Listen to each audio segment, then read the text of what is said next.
မင်္ဂလာပါခင်ဗျာဒါလေးကတော့ဝန်းညာကျော်ပို့စစ်အချိတ်ခတ်ဖို့အတွက်ပို့ချနေတာဖြစ်ပါတယ်ခင်ဗျာ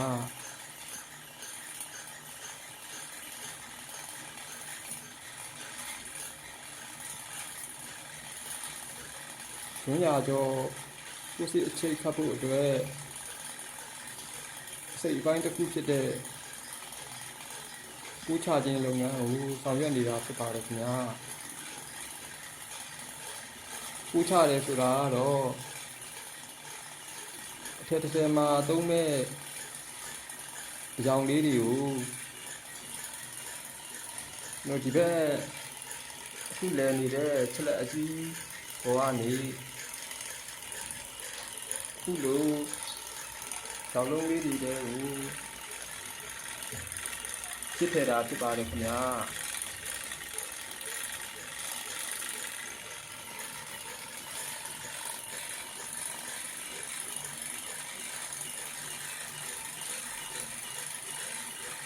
ဒါလည်းအထက်တစ်ဆယ်ဖြစ်ဖို့အတွက်အစိပ်ပိုင်းတစ်ခုဖြစ်ပါတယ်ခင်ဗျာဝန်းရကျော်ပို့စစ်အချိတ်တစ်ဆယ်ဖြစ်ဖို့အတွက်အင်မတန်မှကိုထိန်းလာပါတယ်ခင်ဗျာ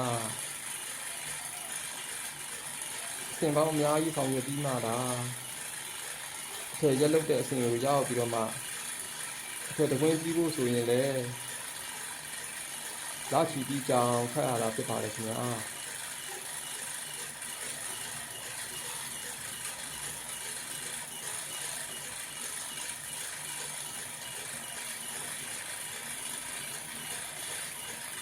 ဒါအခုလိုမျိုးကြောင်လုံးလေးတွေကိုခက်မဲ့ကိုယ်မြင်လေးတွေရစ်ထည့်ပြီးရုံနဲ့ခက်လို့မရသေးပါဘူးနောက်ထပ်ဆက်လုပ်ရမယ်အချိန်လေးတွေရှိပါသေးတယ်အဲ့ဒါလေးတွေကိုလည်းအခုလိုမျိုးဗီဒီယိုဖိုင်လေးနဲ့တကွသင်ပြပေးသွားပါမယ်ခင်ဗျာ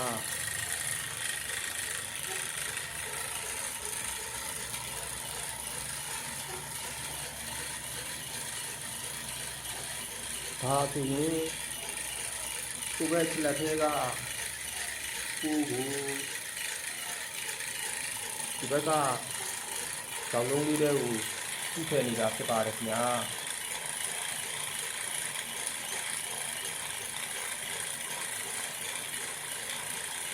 ဒီလိုမျိုး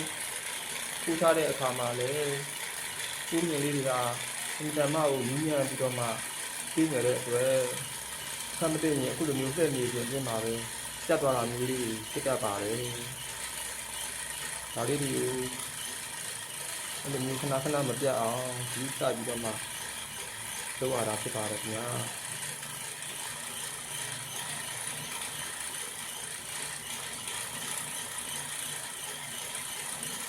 ဘိုင်ဘိုင်နောက်ဗီဒီယိုလေးမှာဆက်ဆုံကြမယ်နော်